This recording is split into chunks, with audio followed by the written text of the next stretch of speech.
65 years ago, exactly 1960, Nigeria got her independence. From oil boom to the primary healthcare push in the 1980s, eradication of smallpox and other diseases, to the mass exodus of healthcare professionals, how has the country fared in the last 6.5 decades? This is our focus today on Sound Health. Good evening and happy independence. I am Olasumbo Mudwe. Stay tuned, the conversation begins after this break.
The program is still Sound Health on Lagos Television. Joining us via Zoom this evening is Dr. Olawale Oladubu, a physician, medical scientist, and healthcare administrator. And he is going to share his thoughts on how the health sector has fared in the last 65 years. Good evening, Dr. Oladubu, and thanks for joining us. Yeah, good evening, Lagos. Good evening, Nigeria. Happy 65th anniversary and nationhood. All right. The country got our independence in the year 1960. Tell us, how has the country fared in the last 65 years? Because I know other sectors have also experienced remarkable growth. Okay, well, assessing the healthcare system of Nigeria since independence is a story that can be best described as the good, the bad, and the ugly. Yes, we had our good times, and then we also had our downturn. And if I can put it, chronologically, pre-independence, the Nigerian health system was majorly that of the traditional medicine. Where you have traditional birth attendants, you have the herbalist and all that attending to people's health. And then at the advent of the colonial masters, they came in and then they also had what we call the colonial health service. They also had hospitals and clinics where they and members of their families and staffs were being treated. Okay, and then that was also complemented with the advent of the missionaries. So we also had missionary hospitals and health institutions. So majorly pre-independence, that was what the healthcare system that sustained, Nigeria. And then immediately after independence, the immediate post-independence era, talking about the 60s, early 70s, then we had the establishment of health institutions, majorly the teaching hospitals. And the first teaching hospital then was the University College Hospital, UCH in Ibadan, which was established in 1948, and which was followed by the establishment of Lagos University Teaching Hospital in 1965, followed by I think the University of UNN, that's University of Nigeria Teaching Hospital, and a couple of others, just University Teaching Hospital, and then University of Benin. So these were the institutions that sustained or that helped improve the healthcare system of Nigeria. And at that era, I think that's the era that we call the good era. Things were working well. And I think that was also was supported by the discovery of oil, or crude oil in Nigeria. So it was the boom era for Nigeria, so everything was going on well. And then our healthcare system then was highly rated. It's one of the best, globally. And it was also a destination for health tourism. People were coming from neighboring African countries, Sierra Leone, Gabon, Ghana, Republic of Benin to access healthcare in Nigeria. Even at that time, people were coming from all the way from UK. I even understood and I can remember that the Queen of England too came to UCH to for healthcare, you know. So that was the good time.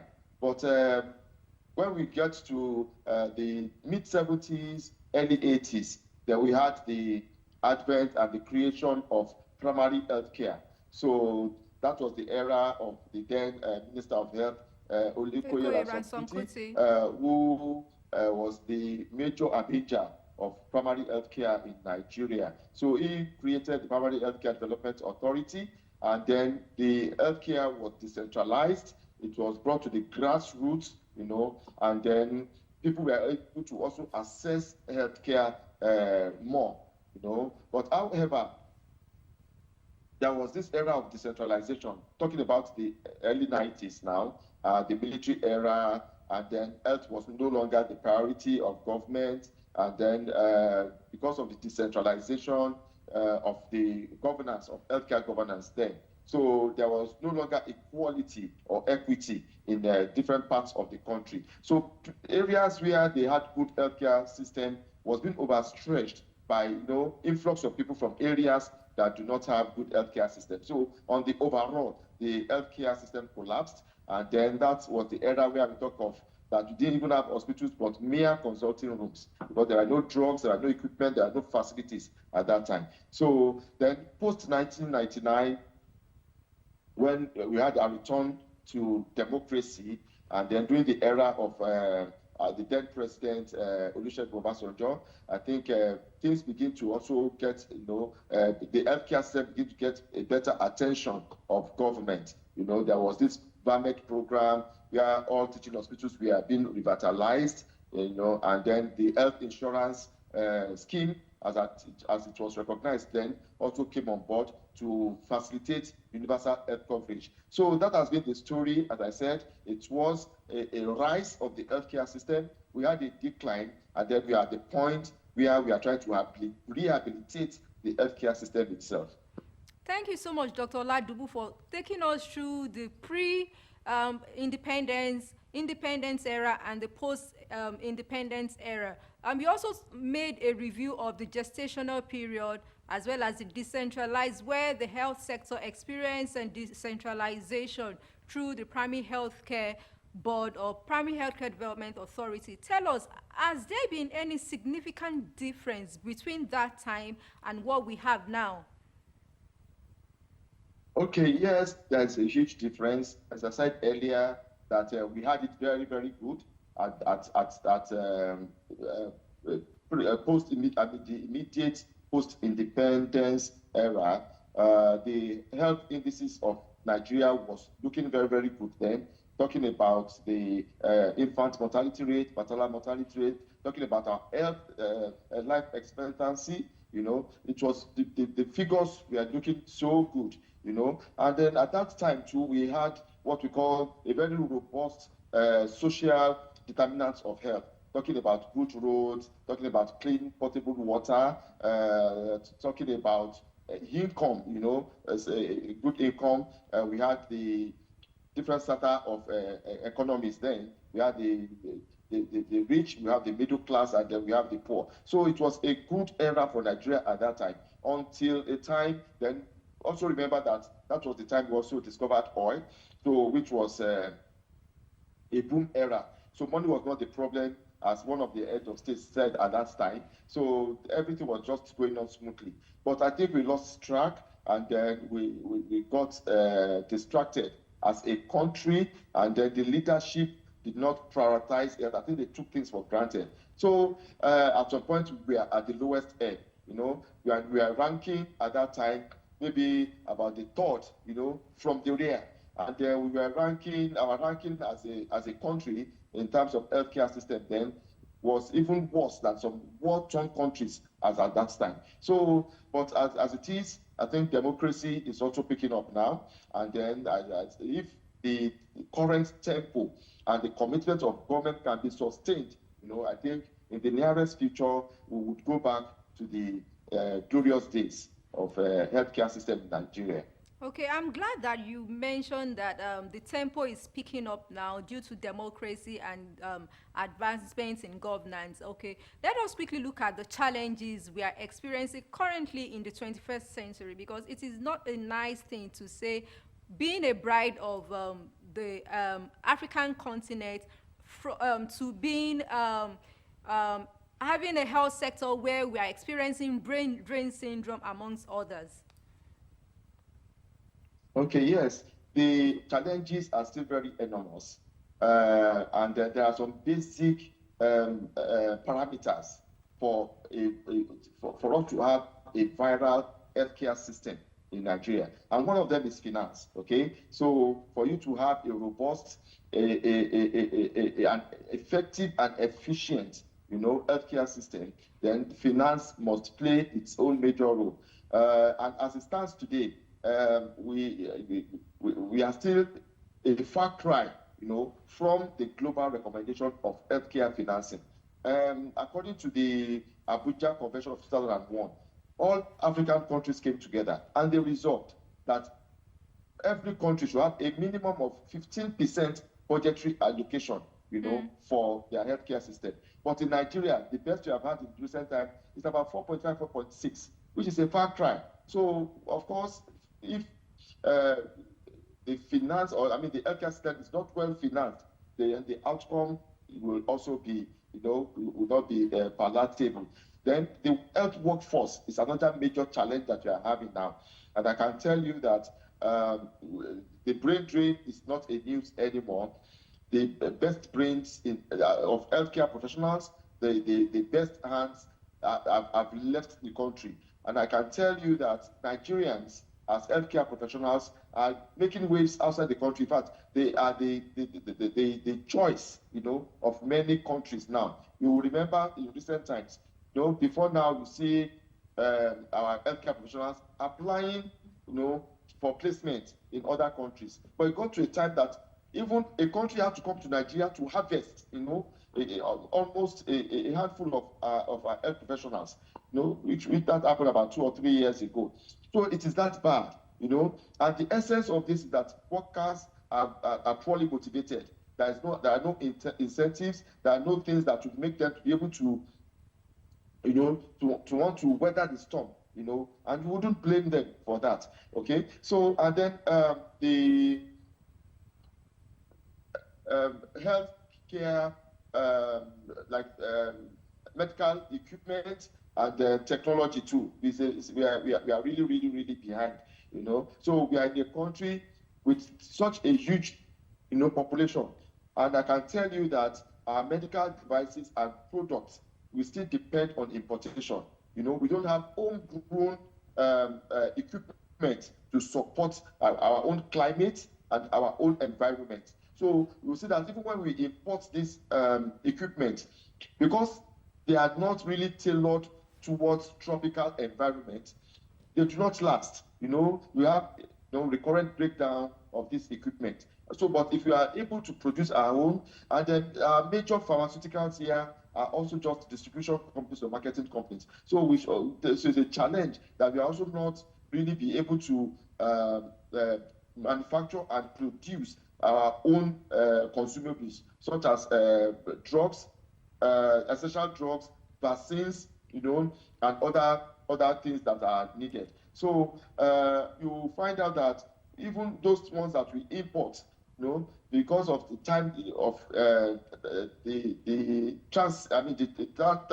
the time of transition, okay, of them from point A to point B, many of them will deteriorate. Some of them need to be in the cold chain, which is not supported, and all of that. So it's a major factor for us. Then talking about the social determinants of health too, as I mentioned earlier, there are some things that, yes, they're not really related to health, but then they support our health. Talking about good roads, for example, it enhances accessibility to healthcare institutions. So in case of emergencies, for example, and the roads are bad, okay, so a journey that should take like 10 minutes will take like 2 hours, So it's not because the facility is not there, but because there are no good roads to connect, a person that needs emergency care to the point of care.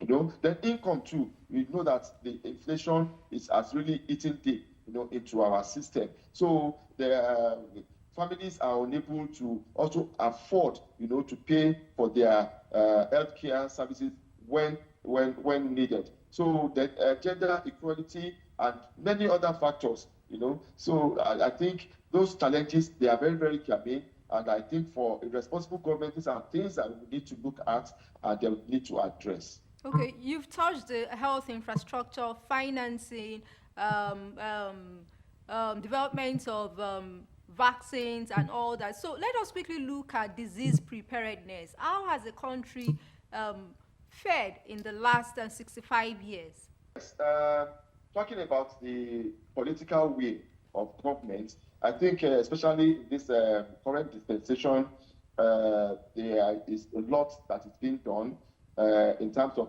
infrastructure. I think this government is really committed into building infrastructures.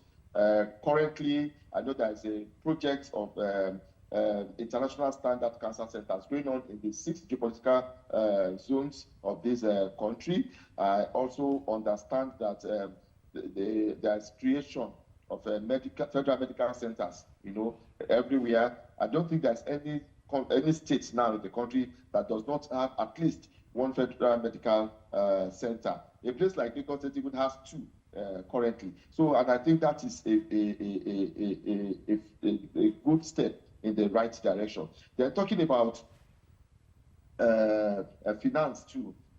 I also know that they are also committing a lot of funds into healthcare system. It is still a far cry, but I think what they are doing now, it's a plus. They're putting square pegs into square holes, talking about appointments from the Ministry of Health to different directorates to agencies of government in the health sector. I think it's also something that shows that there is light at the end of the tunnel. Majority of the citizens still experience out-of-pocket spending. What should government be doing now to reduce this and to bring more people under the insurance plan? Yes, one of the ratings of a good healthcare system is universal health coverage. And where health is available, it is accessible, it is acceptable and affordable, to everyone, irrespective of geographical location, irrespective of economic standing, and irrespective of gender. So if we are able to do this, then I'm sure 90% of our health care concern in the country will have been addressed. So, and one of the ways this can be done, or the major way it can be done, is through health insurance.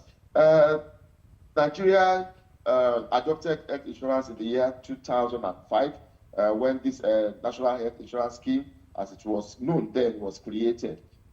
And between then and now, 20 years down the line, it's still unfortunate that the uptake, and the coverage has not gone beyond 20% in 20 years. That is not good enough. So major healthcare expenses are still not out of pocket. People still cannot afford their health system. People still die because of financial constraints. It is still that bad. So for a responsible government and for this government to sustain the tempo that it has created, this healthcare system journey, I think we need to do more, and then that they should also build that political will. Initially, they started with the federal government civil servants. They were the first set of people that were onboarded, and I think we should have moved, far beyond that. That healthcare insurance should have been compulsory by now in all states of the federation, and then people and state governors or state governments should not pay lip service, to health insurance. They should complement what is being done at the federal level. So if we have then private health management organizations too should be encouraged to come in. So public-private partnership is key at this point. The political will of government is also germane at this point. All right, thank you so much, Dr. Oladubu. Let us look at tech, utilizing tech, uptake of techs to enhance healthcare systems. Should the government go fully into fintech to accelerate the healthcare system, or we should just stick with hybrid? Because I know most organizations, especially private, are into telemedicine now. Okay. Yes, when it comes to technology in healthcare, it can never be overemphasized. And then in terms of rating, I think Nigeria is still very, very far behind. But there is a lot we can do with technology to improve our rating and our ranking, in the community of nations worldwide. Number one is that we technology would help us because there are a lot of lapses that only technology can address. Number one is what we call the health information system. Okay, this can only be made functional through technology. So our health surveillance will be improved, disease control will be improved, such that through technology you can know if there is an outbreak somewhere, or it can even predict an outbreak of epidemic that has not even come to that has not flourished. So it helps us to be proactive, and then to our preparedness, for emergencies and the epidemics.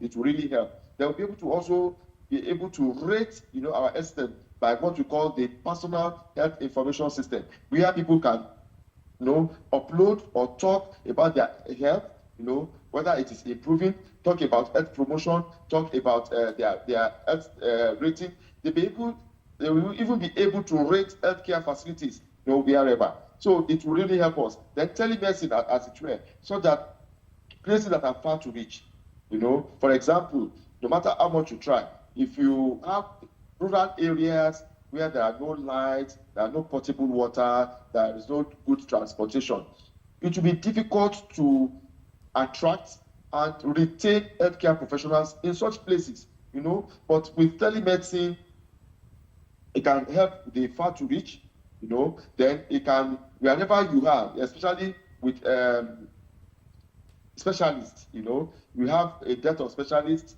around us, and then with this Japa syndrome as well. So, but with telemedicine, people can be reached easily. Patients can reach their healthcare providers wherever they may be, easily. So then technology will also help us to in diagnosis, So early diagnosis of diseases, as we know that early diagnosis is very key in the management of diseases. All right. Do you think people in the hard to reach population would benefit from health tech, telemedicine, because already they are at a disadvantage?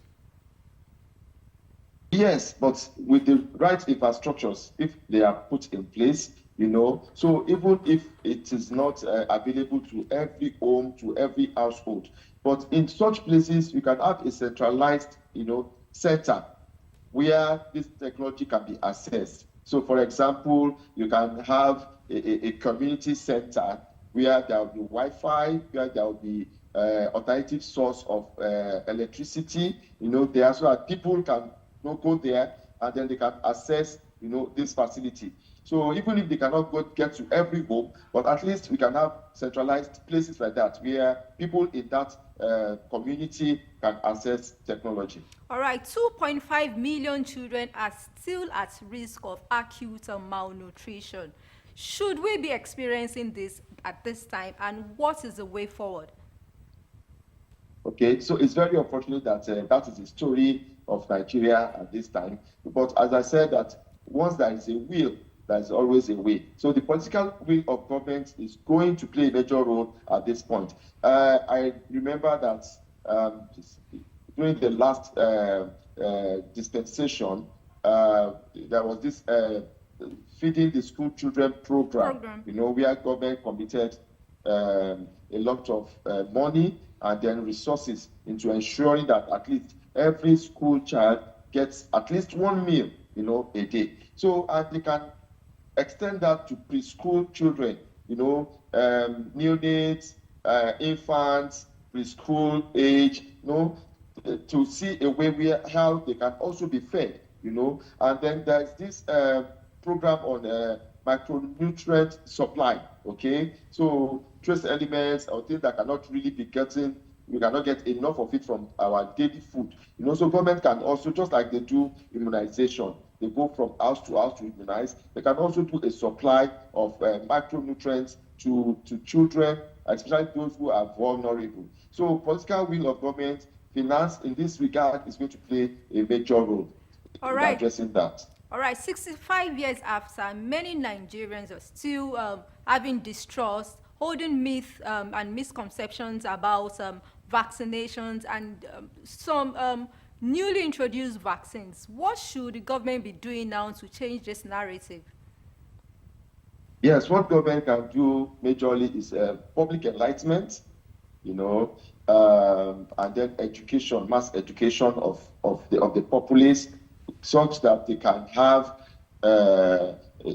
they can change their mentality, that negative mentality that they have, for vaccination. So public enlightenment is key, and then the availability of those vaccines, especially indigenously produced vaccines. Because I can tell you for free that many of these vaccines too may not really be tailored to our own environment. They may not be tailored to our own demography. They may not be tailored to our own genetic makeup, as a country. So, but by the time we have our own that has gone through studies, that has gone through research, and we have found that it's really, supportive of our own peculiarities, then I think it will be a good thing. So, as I said, that public enlightenment is key, and then making sure that we have our own indigenous production of vaccines. I was going to ask, you brought the question out of my lips.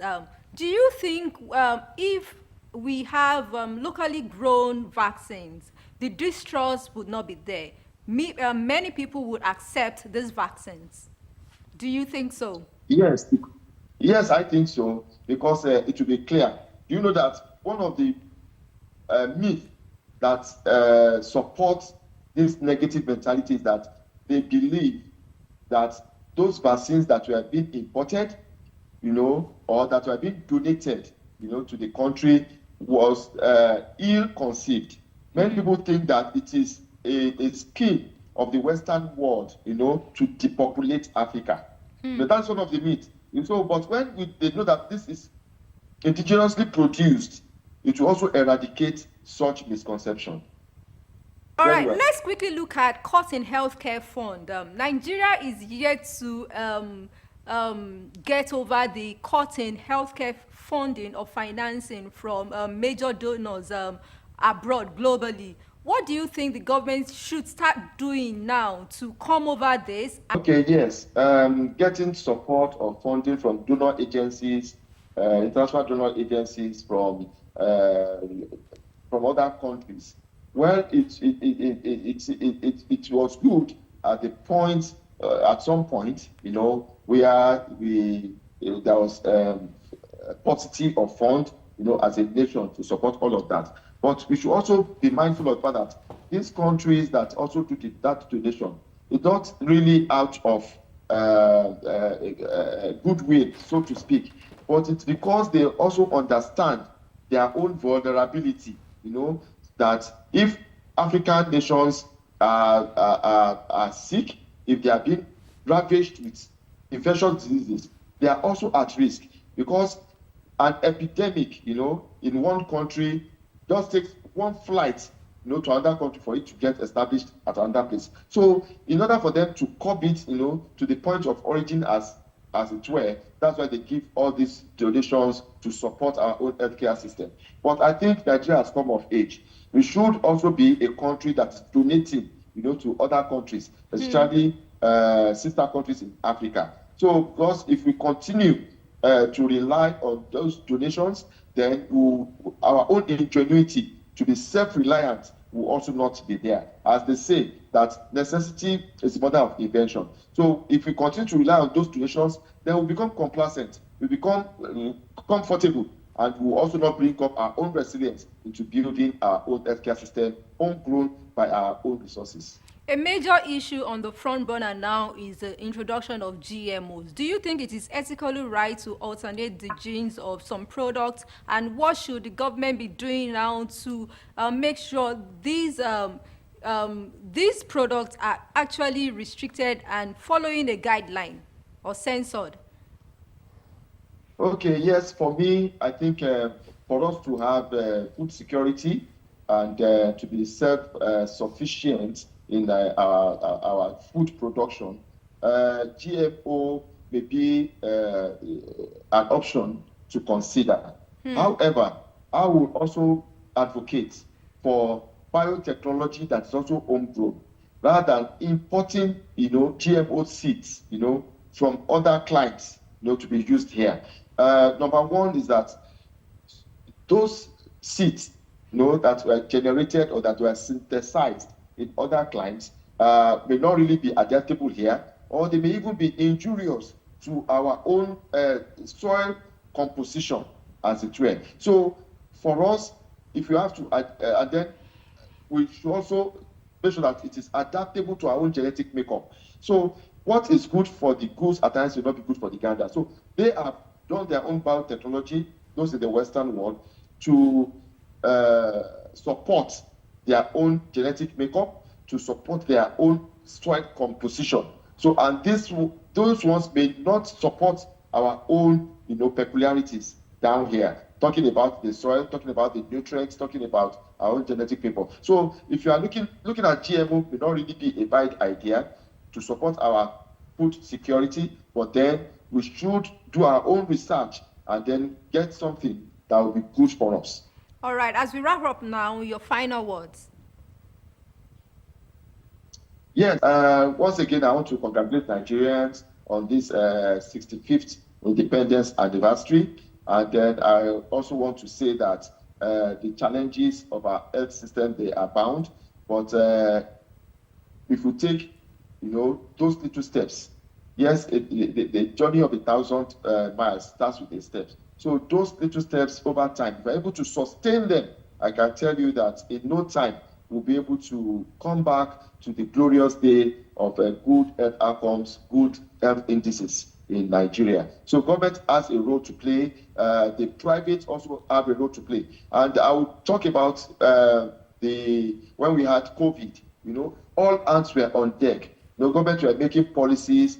Nobody knew that we could, even in the sense of 1 week, have a oxygen production, centers in the country in the space of 1. So we had our isolation centers, and look at the outcome. Then the private sectors, you can see people coming to produce face masks, produce hand sanitizer at that time. So it was really, really good, and that was why and how we were able to weather the storm, at that time. So if we're able to relieve that and sustain it once again, the public doing their part, the private, investors, entrepreneurs also doing their part, and then us having a good and well-motivated workforce. I think in the space of 5-6 years, the story will change, and they will be able to reverse the medical tourism out of the country and make Nigeria a destination of medical tourism. Then the brain drain can now be adopted to become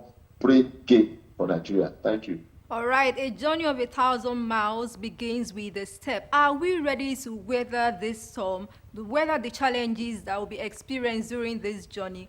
Collective effort from the public sector as well as the private sector will sustain this health sector. Dr. Olawale Oladubu, physician, medical scientist, and healthcare administrator, thank you so much for your time on reviewing the country's health sector in the last 65 years.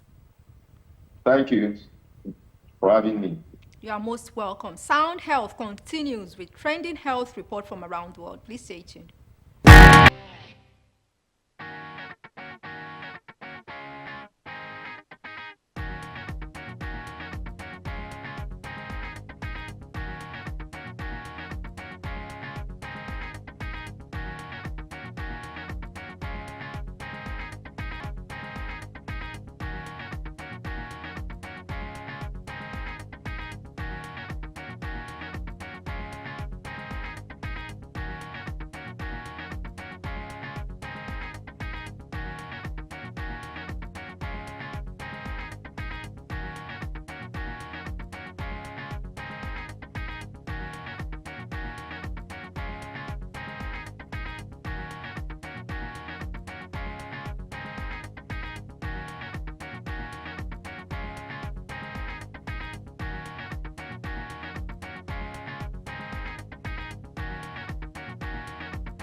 program is still Sound Health on Lagos Television, and we have been reviewing the health sector in the last 65 years.